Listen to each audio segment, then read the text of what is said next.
Hello, welcome to the James Cooley Show. It's your life. I'm your host, Dr. James J.C. Cooley, and wow, we got another fantastic show coming your way today.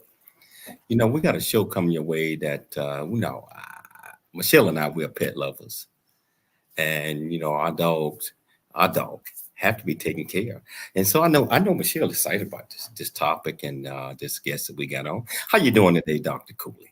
I'm doing great, James. And yes, we are pet lovers, and it's not just dogs; it's cats. It could be a rabbit. It could be anything. But we definitely are pet lovers, and we know a lot of people are pet lovers. Oh my gosh, they are like family. They are family. So we're excited to talk to this amazing guest today, just about how to take care of your specific pet, and we're looking forward to it.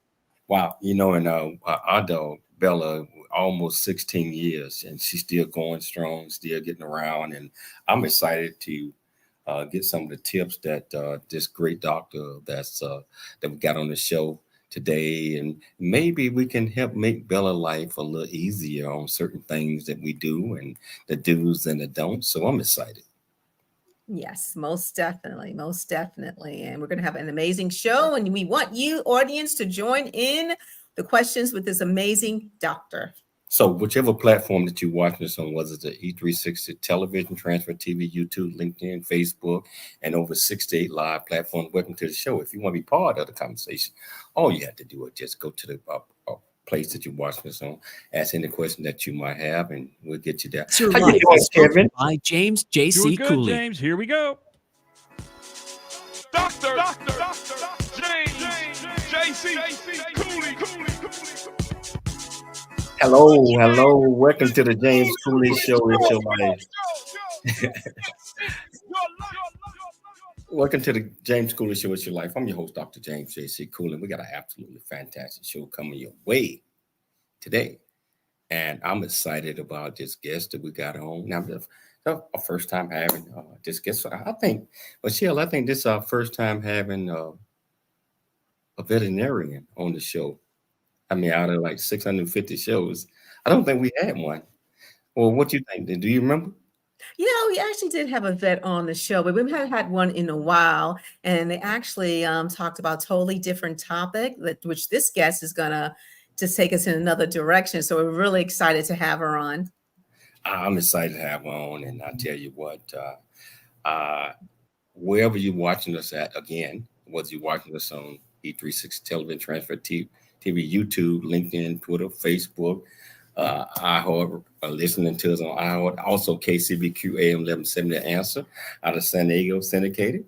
If you want to be part of the conversation, just go to the platform that you're watching us on, or pick up the phone and dial 1-888-344-1170.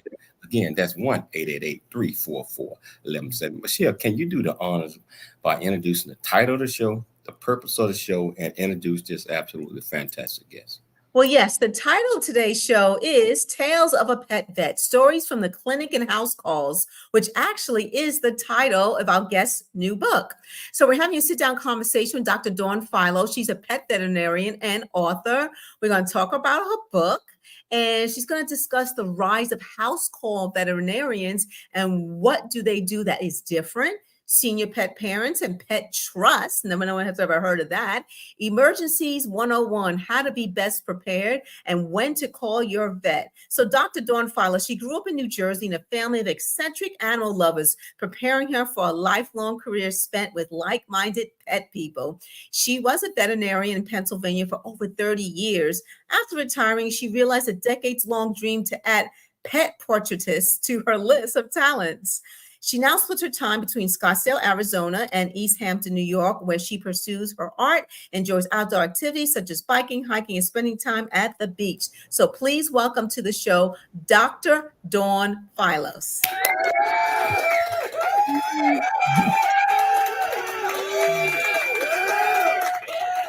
Thanks for having me. That is a great welcome. How you doing, Dr. Fowler? How you doing? I am doing really well. I'm so happy to be here. I love talking to pet lovers. We are so happy to have you on because just like I was mentioning, we got a lab that's almost 16 years old. And she's still, happy, going. And we got to make sure that we make some adjustments because we want her around for another 16 years. Yeah, it's certainly. I agree. Well, I wish I could certainly help with that, but I can definitely help you make her more comfortable. But I think, you're obviously doing the right thing for her to be 16, that says a lot. So good for her. Oh, absolutely. And Dr. Dawn, can I call you Dr. Dawn? Sure. Or Dawn? JC is me. Okay. I'll call you JC. Hey, Don, can you tell our viewers and our listeners a little bit more about you, where you grew up, why you chose to be a veterinarian, and why are you so passionate about what you do? Well, I grew up in North Jersey, New Jersey, and my family, we were just animal fanatics. We had a monkey growing up, we had dogs, we had birds, we had almost, you name it, we had almost everything. And it was pretty natural for me to want to be a veterinarian. But really what had sealed my decision was when I was in the first grade, and I talk about this in the book, we had a poodle, and I saw him get hit by a car right in front of the house. So we had to take him we were outside of Manhattan, and there was this specialty veterinary hospital that's still there, that because his injuries were so complicated, he needed sort of a specialist. And it was such an experience, and being able to just go for every appointment. And I was just so impressed. They were just like us. They would do anything for their pets. And it was just such a great learning experience for me. It took my passion and my love of science. And so that sort of set my course as it became. So I was born into this animal loving home, and then I'm still and forever in an animal loving home. So who or what inspired you but I know what your story that you just said, but did you, was someone other than the dog getting hurt inspired you to pursue the veterinarian field? I think that I just really I was inspired. I mean, I was always sort of a science person, and I had considered briefly being a pediatrician, but then I decided I wanted to be a veterinarian. And I think I'm challenged by both of those fields have patients who really can't speak for themselves, at least for when babies are little. And I'm one of those people that always loves babies when they're really before they're a year old and they're kind of communicating with body language. And I guess that was an extra challenge that I liked about veterinary medicine. And another thing, because a lot of our profession is women, we're graduating about 70% of women. And I thought, I want to be able to have the option to work part-time if that becomes important to me, if I'm a mom. And so that was another reason that led me down that path. And so I'm really glad I did. And I've never regretted the decision, I would say. Wow. For people that are listening to this and watching this on television or podcast or listening on the radio, and if they are thinking about pursuing this career field and applying to be a veterinarian or veterinary medicine, what advice would you give people that are thinking about pursuing this field? Well, yeah, I mean, as a matter of fact, in this book, like a third of it, I almost called it Veterinary Confidential, like a behind the scenes, an homage to Anthony Bourdain, like this is what it's like. And so so much of the book is about that. But specifically, I would say, you should really work in volunteer or work in an animal clinic or at least in the field so that you have an idea of what it is like. It's physically and mentally challenging, but that's a good thing. I mean, it's not a desk job by any stretch, at least not for me.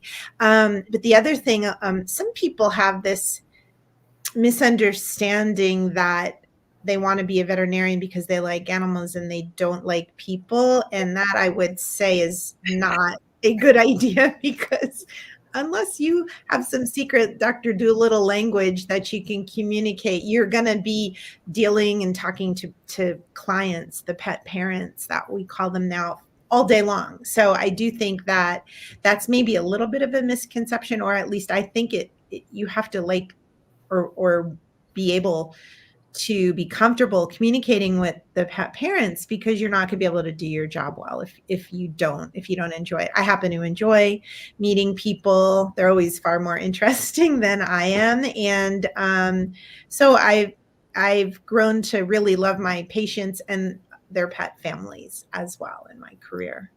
Wow. Yeah. So I'm curious. What animals? I mean, I'm talking about more than just dogs, cats, I believe.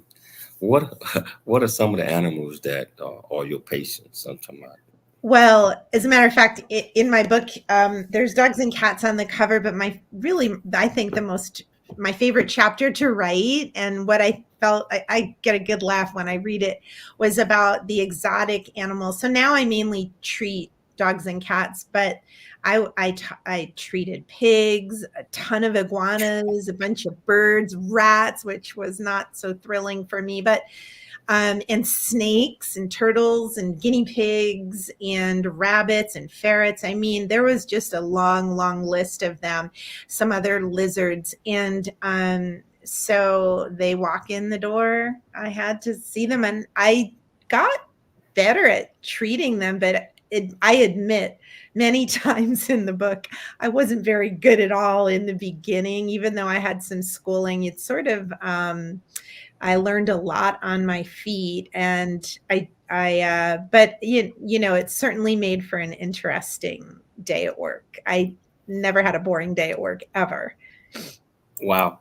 So how do you know, I'm talking about the different type of anatomies for the different type of animals? How do you know what type of medicine? And I think we got about a minute before the break, that depending on their injuries to administrate to them. Well, you do learn quite a bit at school. And if you know you're going to be, say, specializing in some subspecies, you can do what are rotations where you can elect to get a little bit better schooled at birds or wildlife, for example. And a lot of times I augment what I was taught at school with books or online resources, or calling up a colleague that knows more than me, or in my case, a family member who worked with bird vets. So you do what you can to figure it out. Wow. I tell you what, this is already interesting already. And we're going to take a station break. But if you want to be part of this great conversation that we're having with Dr. Dawn, all you have to do is just go to the platform that you're watching us on. Go to the comments, ask any questions that you might have, or pick up the phone and dial 1-888-344-1170. Again, that's 1-888-344-1170. It's your life, and we'll see you shortly after the break. A Black Man's Point of View is the newest Amazon.com #1 release and bestseller book from author Dr. James J.C. Cooley Show.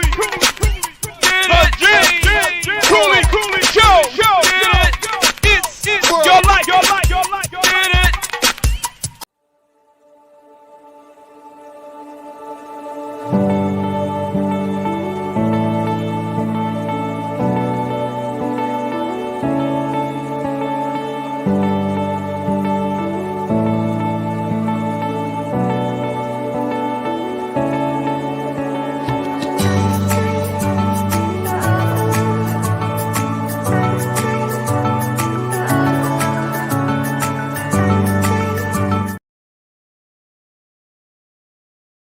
Really get a chance to know who you are.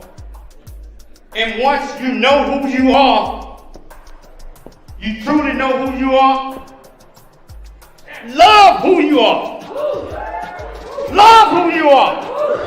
You're a masterpiece. Love who you are. Love who you were born to be. Love me some me. That's what I'm talking about. When you leave high school, you gotta know today or tomorrow, or hopefully today, what your plans are. Hopefully, there is no bad decision unless there is no plan. Create, collaborate, commit with confidence. Commit with what? Commit with what? And everything that you do.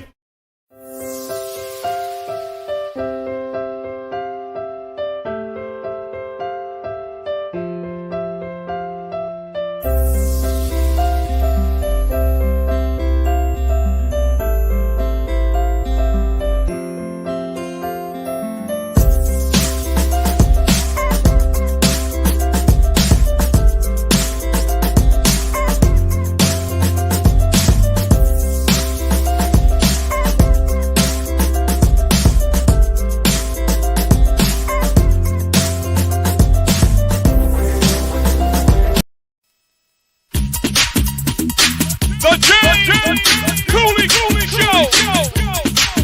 It's your life. That's right. It's your life. Hello, welcome back to the James Cooley Show. It's your life, and I tell you what, I'm here with Dr. Dawn, and what we're talking about today is Tales of a Vet, and that comes directly out of her new book. I gotta make sure I get it over here where everybody can see it. And we are talking about some of the things that are in her book, and we're talking about her profession because she's been doing this for 30 years. And I tell you what, me and Michelle, we trying to pick up some pointers so it can help us out in taking care of Bella. So this is so important. I tell you what, if you want to be part of this conversation, all you have to do is just whichever platform that you're watching this on, just go to the comments, ask any question that you might have, but I'll make it easy for you. Pick up the phone, call Kevin at 1-888-344-1170. Again, that's 1-888-344-1170. That's KCBQ, AM 1170 Answer, FM 96 The Answer out of San Diego. Kevin will put you there. So hey, Dr. Dawn, now we were talking about the type of animals that that you see primarily? You went over a lot, some pigs, some monkeys, Yeah. iguanas, and all that. Do you specialize in any particular animals that you see mostly? Well, that's a good question. So, with human medicine, you have to pick a residency as sort of a specialty, but you're not required to do that in veterinary medicine, although some do. So I graduated in without a subspecialty, but some equivalent of like a general practitioner, where when I graduated, I did everything in terms of surgeries, internal medicine, dermatology, cardiology. You do everything. As my career progressed, I started doing more medicine. I have a more stronger medical background. When I started my house call practice, I did all of that with a lot of cat, but a lot of behavior, because, I had a lot of anxious pets that by definition needed house calls. And I did a lot of geriatric sort of senior pets and hospice. And I did quite a bit of in-home euthanasias, particularly in the last 10 years of my career, which was when I had the house call practice. So I'm not a specialist, but you do a lot of dermatology. You're seeing all of these diseases, some of which are more common. And I was challenged by more complicated internal medicine cases. I wasn't board certified, but I didn't shy away from them. So I did quite a bit of that as well. So I can only speak for Michelle and I when it comes to our pet. It is so costly right now, especially the older that the pet becomes. Yeah. It's so costly. And where it used to, that's 10 years ago, 12 years ago, it wasn't that expensive. Right. Now, you take a pet to the veterinarian, whatever, it's about the cost the same as a human. Almost. Almost. Well, that's a good. You're right. I mean, there's several reasons for that, and when you say about 10 years, that sounds about right, because in the last 10 years or so, you've probably noticed a shift, maybe in your own veterinarians too. There's about 4 reasons I would say that we're seeing escalating prices, but it's been corporate owned. A lot of veterinarians that were privately owned have sold to corporate, and corporate's bottom line is profit. They're better at, probably for the most part, managing that. We veterinarians were undercharging for many years. We were not undercharging in terms of not keeping up with inflation. So they've seen fit to fixing that. But there's also a lot more things that we can do with veterinary medicine that we can offer as doctors, depending on what people are willing to do. We can do all sorts of medicine, stem cells, acupuncture. There's all sorts of imaging that maybe was not even available, at least definitely not when I first graduated. But the probably the most important reason as well is, I know in my practicing, we have fabulous nurses and veterinary technicians who are trained really well to be an extra set of hands and eyes and ears on our patients if we're in appointments and, where they're getting good nursing and monitoring. And so that is double the manpower, probably, at least. But you get more, you pay more, but you get more for what you pay for in that regard. So pets are members of people's family, and they really are wanting the best care. And so it can be offered to them, but it does come with a bit extra price than maybe for the same fees you might have noticed 15 years ago or so. So we got a call on the line, but just question before we get to the caller. Why is it so important that families consider pet insurance now? Well, for the reasons we were just talking about, because the price has escalated. Some people, if they're really not willing to pay a premium, have a deductible for insurance, I always recommend to put aside for a fund for the veterinary care. But There's so many options in pet insurance now, and the worst position for me as a veterinarian or for a client to be in is to make a medical decision based on finances. And certainly we all have impulse adoptions. You want to be financially and realistically prepared before you go and adopt a dog or a cat. But don't even go in with kids because you're walking out of there with something. But so you want to be able to deal with emergencies, and they come up. It's by definition, and some of those bills can be quite large. Insurance definitely helps with that. And I have a blog, Dr. Dawn the Pet Vet, where I talk about this. Every few months there's another company, but to think about what company works for you in terms of what you want to offer to your pet. Some of them are more willing to pay for Eastern medicine, acupuncture, and different things. If that's not in something you think you'd be interested in, you might choose a policy that does not offer that. So there's lots of options, and there's lots of questions that you may want to ask of different pet insurances to make sure that it's the right match for you. And you want to do that when your pet is younger. Some of them are restrictive. When they're older, they may not cover your pet. So those are some things to look into, and it's definitely something that is part of our veterinary future is pet insurance. Wow. We got a caller. We got Kate on the phone. Her question is, why did you start your mobile business? Why did I start my mobile business? Well, hold on one second. Hey, Kate, are you there? Hi, yes, I'm here. Can you hear me? Hi, Kate. Hi, Dr. Dawn. I'm a big fan of the Instagram page and your blog. And you just heard my question. I'm curious as to why you started your mobile practice. Well, that's such a great question. So I had been practicing about 20 years, and I was not practicing. I wasn't doing house calls. And in and around that time, there were a few factors that caused me to decide to do it. And one was that I had so many senior clients who were taking cabs to come into the vet, and it was just such a production, and they would wait until it was probably something that could have been addressed days before, but by the time they found the resources to come in, it was more of an advanced problem, and I really wanted to avoid that. But then I had been asked to do an in-home euthanasia, and that was a game changer for me. I had never done one.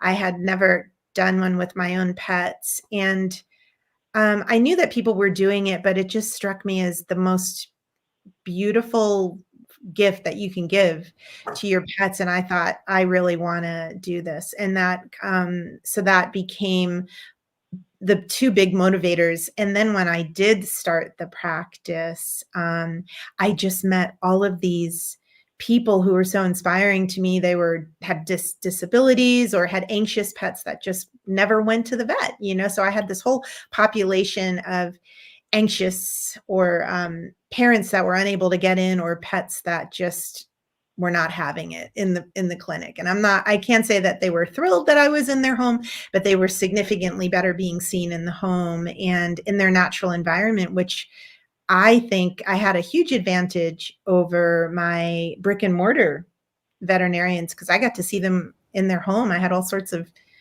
visual cues that helped me do my job better. Wow. Hey, Kate, I hope that answers your question. So that was perfect. Yes. Thank you, Dr. Dawn. Thanks, Kate. Hey, Dr. Dawn, we got about 2 minutes before the break, but as you were mentioning, the rise and you make house calls, and so for a person that just buying a pet or adopting a pet, we got about 2 minutes. What are your recommendations that they need to consider prior to bringing it into the house? Well, that's a great question, because I think that you want to make sure that you're adopting the right breed or species for your lifestyle. Like, for example, if there's a bunch of small children in the home, you may not want to have a tiny dog that they can play rough with and then injure the dog. If you're out with 14-hour days, you may not want to have a dog that needs to run and get a lot of exercise or howls when you're gone. You may want to get a cat or something, or a dog that maybe doesn't require so much exercise and activity. I think, I talk a lot about some older clients that I've met that maybe don't want to adopt a young kitten that might be rambunctious and scratch them if they're on blood thinners, for example. They want to consider a 2 or 3 year old cat or dog that is a little bit calmer and a little bit easier to live with, that have gotten past that point. But definitely a breed that works with your lifestyle. And when people are able to do that, you have less turnover of pets into some of the shelters. And so I think you increase your odds of finding a pet that you love, but that is also going to love being in your home, and you'll have a much better future with that pet. Your whole family will. Yeah, hold that though. We got to take a station break. But certainly enjoying this conversation with Dr. Don. And I tell you what, if you want to be part of the conversation, all you have to do is just pick up your phone, dial 1-888-344-1170. Again, that's 1-888-344-1170. It's your life, and we'll see you shortly after the break. There's more stories of greatness to help you overcome adversity coming up on It's Your Life with James Cooley. Craving a slice of Chicago right here in Temecula wine country? Then dive into legendary Chicago deep dish style pizza at Rosati's Pizza Pub. Piled high with gooey cheese, rich tomato sauce, and your favorite toppings, Rosati's delivers the taste of the Windy City right to your table or front door. Enjoy the cozy pub atmosphere and an impressive selection of Temecula wines. Come on down to Rosati's Pizza Pub for your slice of Chicago right here on Rancho California Road, or order online at myrosatis.com. Rosati's, where Chicago deep dish pizza meets Temecula charm.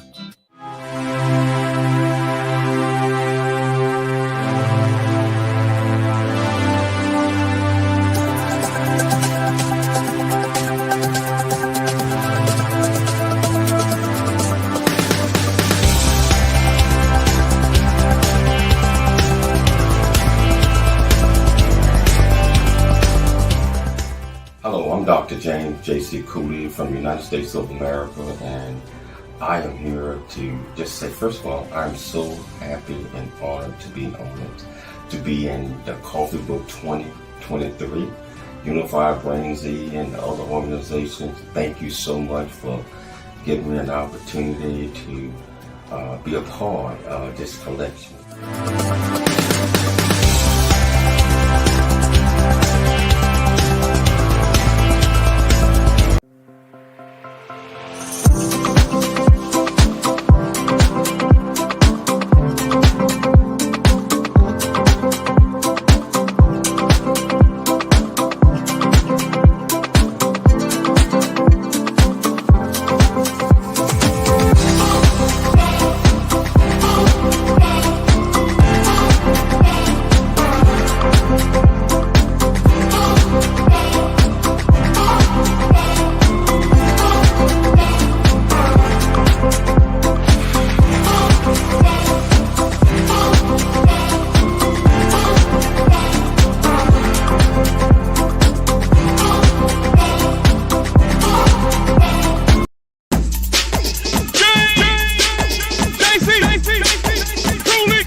By challenging you to refuse to become a victim of life's circumstance and dare to become an overcomer, because a bigger, better, and more impactful life awaits you. Get the new audio version of his book, Country Boy, City Boy, A Journey That Ain't Over Yet, by Dr. James Cooley, on Amazon or wherever books are sold.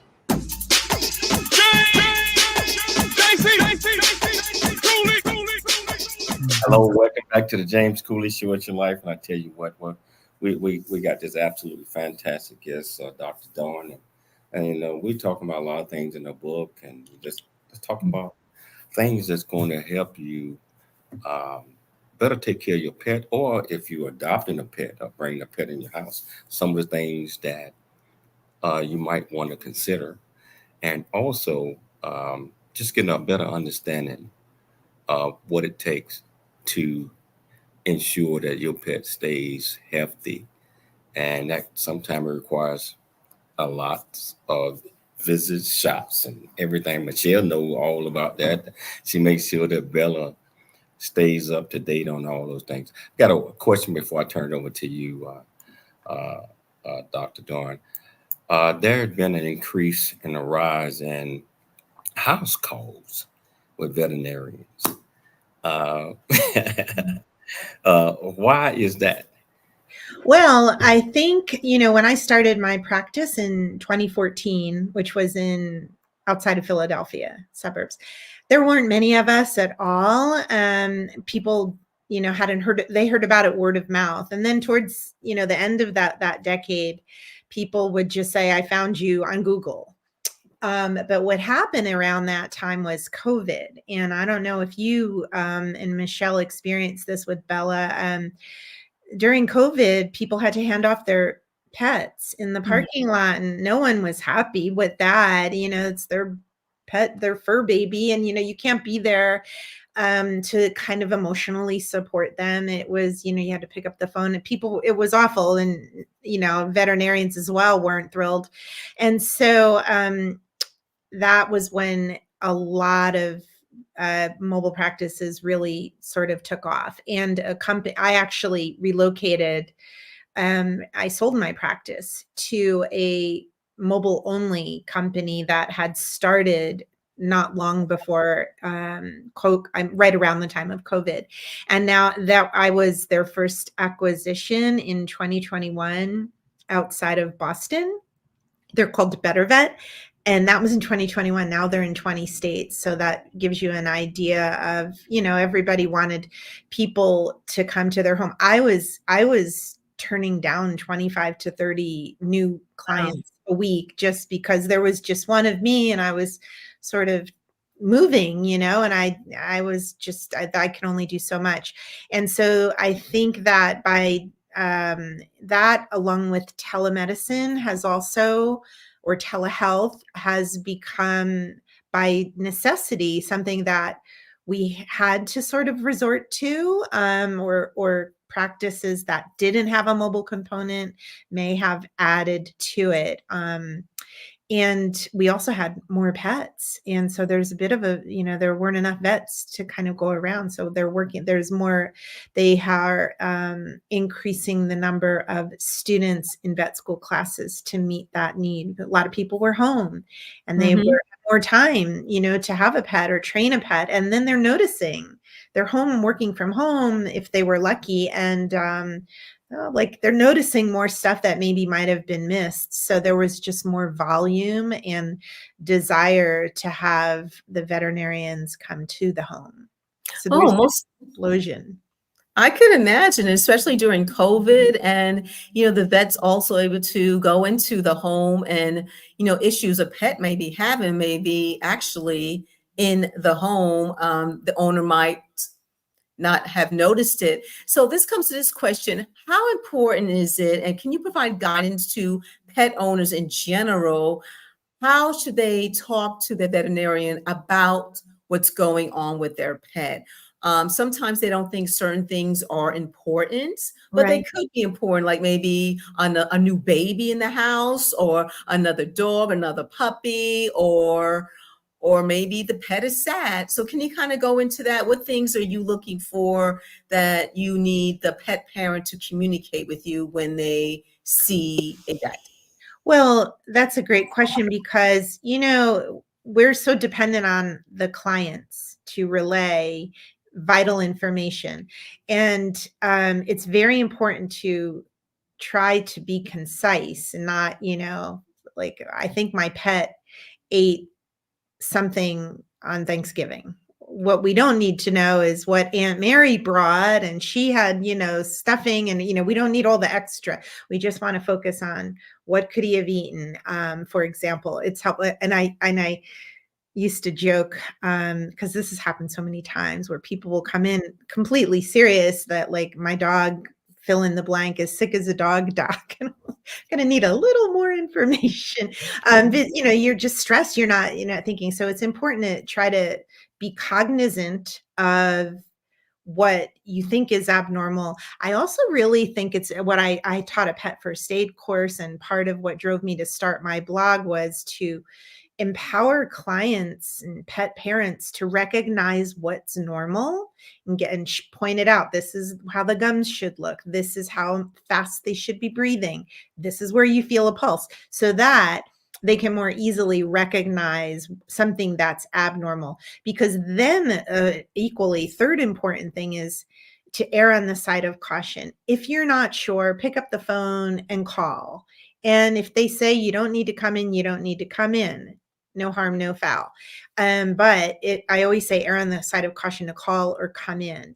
And because, no one wants to be the Monday morning veterinarian who's working with the emergencies that maybe started on Friday and they didn't think it was important, or maybe, I'm going to wait and not call the vet and not bother them, or you have plans. And then Monday morning, it's snowballed into this much larger, much more serious, potentially, and ultimately more expensive problem that we don't want to have as the veterinarian, the pet family doesn't want to have. And sometimes they're like, well, I don't want to bother the vets. I'd rather be called when I'm working on a Friday than have Monday morning come in and it's some cardiac something really just awful that there goes, the rest of the day. So those are tips. And, I say it all the time, err on the side of caution, no normals, and try to just focus on what's probably most important. Because, people will talk about all these other side things and forget to mention, oh, and by the way, he walked into a knife or some major thing, because you get so caught up in the details. So you're helping us do our job if you're concise and focused and clear on what might be going on.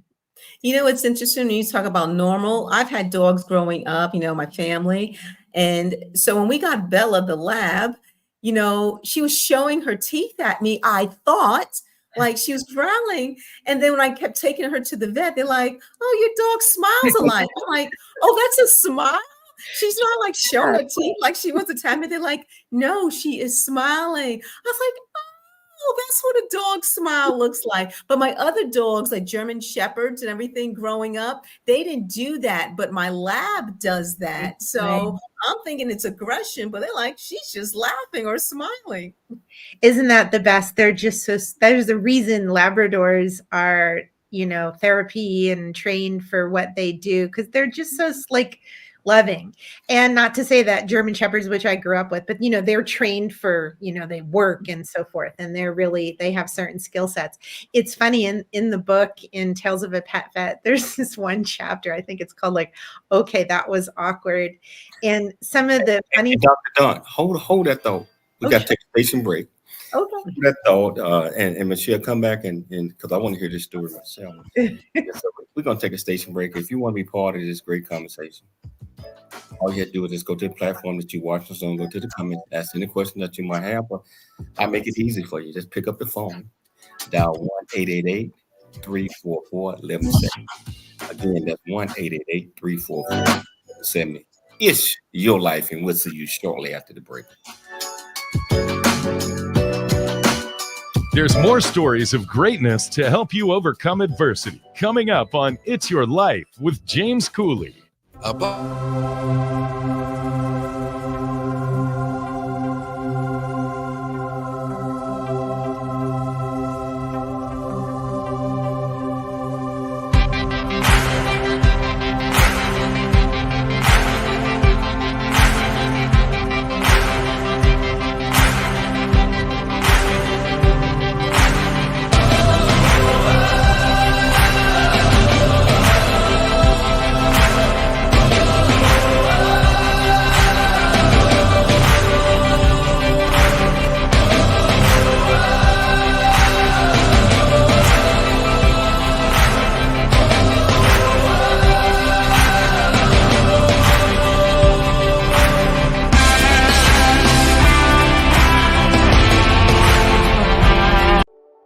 Noah Dingley here, producer of The James Cooley Show, It's Your Life. And the new audio version of James' book, Country Boy, City Boy, A Journey That Ain't Over Yet, is a must-have. James shares his true life story of struggle and success in America. It's both a cautionary tale and a roadmap to achieving the American dream. Get the new audio version of Country Boy, City Boy, A Journey That Ain't Over Yet by James Cooley on Amazon.com or wherever audiobooks are sold.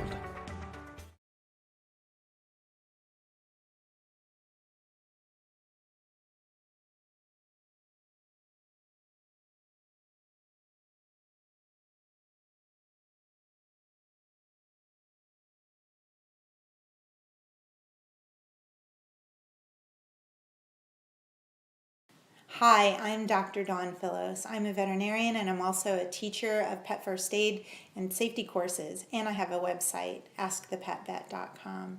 A very common topic that we discuss in class and on the website and why we're in a kitchen today are common foods that can be toxic to your pets. The first important thing to notice to discuss are moldy foods, which can be accessed in the trash. Animals that roam are particularly at risk because they can be exposed to foods that have been left out in the trash.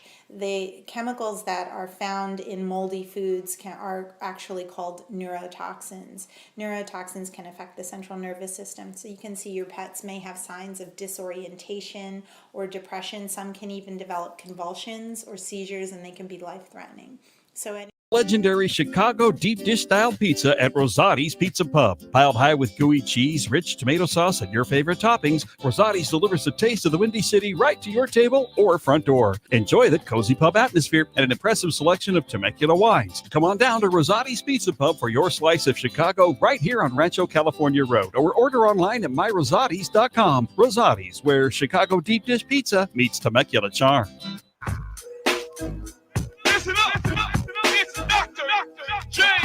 Hello, welcome back to the James Cooley Show. It's your life. I tell you, just enjoying this, and we do have a short clip that we're going to show as relate to Dr. Dawn, and I tell you what, we're going to start off that. But if you want to be part of this conversation, just pick up your phone and dial 1-888-344-1170.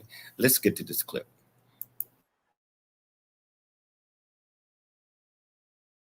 Hi, I'm Dr. Dawn Filos. I'm a veterinarian and I'm also a teacher of pet first aid and safety courses, and I have a website, askthepetvet.com. A very common topic that we discuss in class and on the website and why we're in a kitchen today are common foods that can be toxic to your pets. The first important thing to notice to discuss are moldy foods, which can be accessed in the trash. Animals that roam are particularly at risk because they can be exposed to foods that have been left out in the trash. The chemicals that are found in moldy foods are actually called neurotoxins. Neurotoxins can affect the central nervous system, so you can see your pets may have signs of disorientation or depression. Some can even develop convulsions or seizures, and they can be life-threatening. So any toxicity, any foods really that are in your trash bin should be kept with a lid or where your animals cannot access them. So next up, and many people have actually heard about chocolate being toxic, but are unclear about the specifics. The general rule of thumb is the more bitter and dark the chocolate, the more toxic component that it contains. So baker's chocolate, unsweetened baker's chocolate, is actually 7 times more toxic than milk chocolate. The active ingredients are theobromine and caffeine. And what can happen is it can cause signs of agitation, stomach upset, vomiting. You may even see muscle tremors, and it can be lethal in high enough doses. If you know that they ate it, try to have an idea of how much and call your vet as soon as possible. Onions, any form of onion, cooked, raw, doesn't matter the type, even dried spices, all can cause anemia in dogs and cats. And even it's been shown that cats who ate baby food in a jar that was seasoned with onion powder have had signs of toxicity. Signs of anemia, you may note, are weakness, pale gums, disorientation. And when a vet is treating them, one of the treatments might involve a blood transfusion. It can be that severe. Macadamia nuts seem to. Wow, that is amazing. That's a good tips to know about certain foods, spices, things that can harm your pet. Doesn't matter what, what type of pet. And that was just a portion of the video. Thank you, Dr. Dawn, for providing to us and educating us pet parents. Yeah. We've talked about a lot of things, but let's talk about first, let's talk about older pets when they're aging. How do their needs change?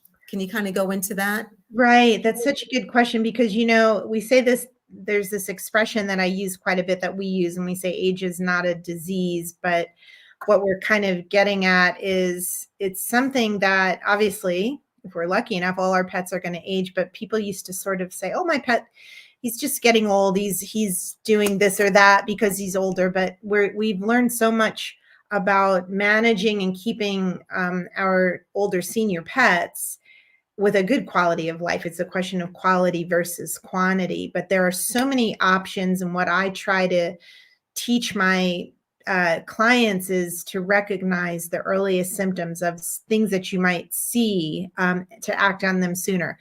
If they're waking up tighter from naps or sleeping and they're really kind of they're arthritic, and there's the earliest symptoms of it. There are nutraceuticals that you can start them on. There's a bunch of supplements that you can give them. For example, if they have cognitive disorder, which we see, and it's important to look for those symptoms. Oftentimes, when it's pretty advanced, clients will be like, I can't sleep at night. My dog is pacing, he can't get comfortable. And sometimes it's a combination, and you have Bella, it's a combination of them being arthritic and they can't get comfortable. And we'll talk about, or being in the house call, I'll look at where's the dog sleeping. Sometimes it's bedding combined with anxiety, sort of night pacing that can be part of being a senior.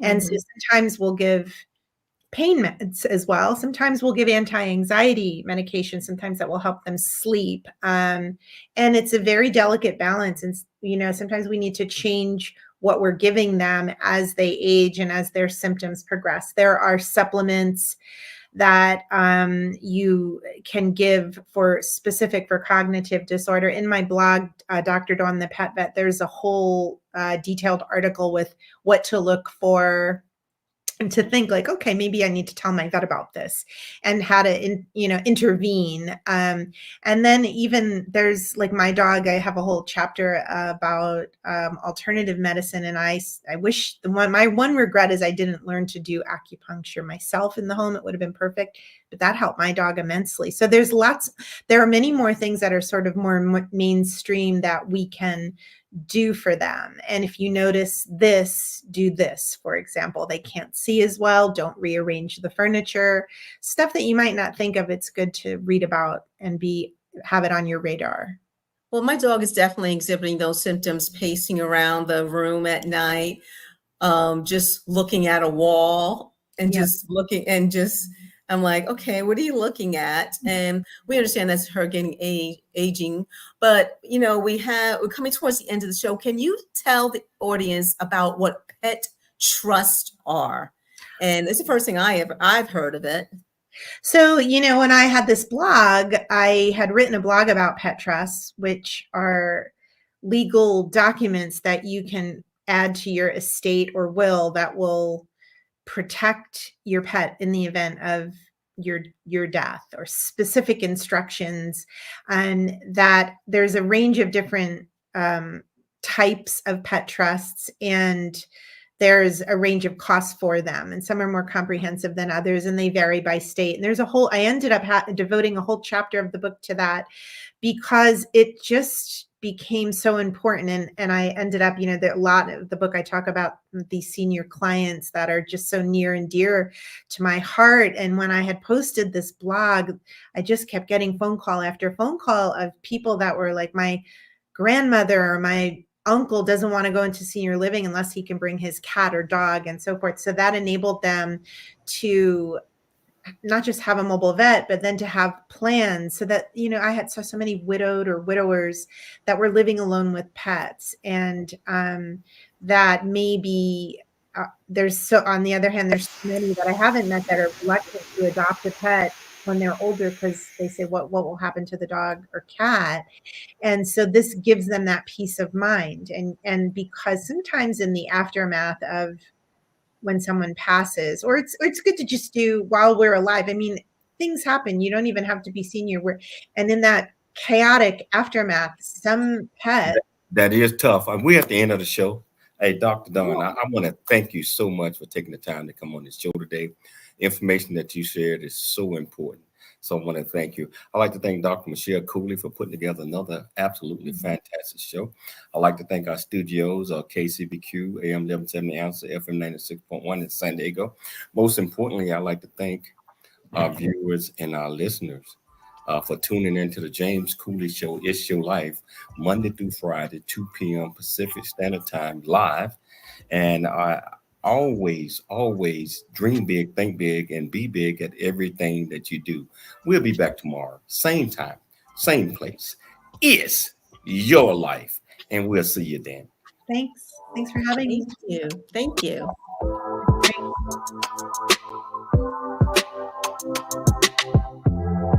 Too many HVAC companies